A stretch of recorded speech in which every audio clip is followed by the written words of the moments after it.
karena kagak ada kerjaan, lu ngomong macem-macem. Ngomong apa sama Fatimah?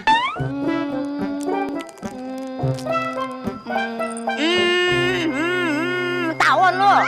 Perasaan Ai kagak ngomong apa-apa, Cing. Lu ngomong udah dijodohin dari bayi sama si Jampang.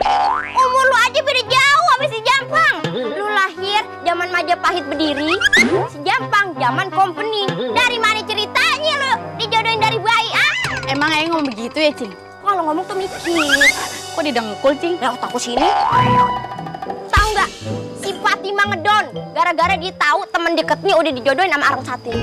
Siapa, Cing, orang satunya? Lu.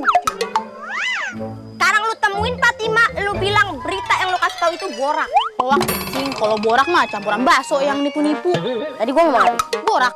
Kuping lu rapet. Ngomong hoax.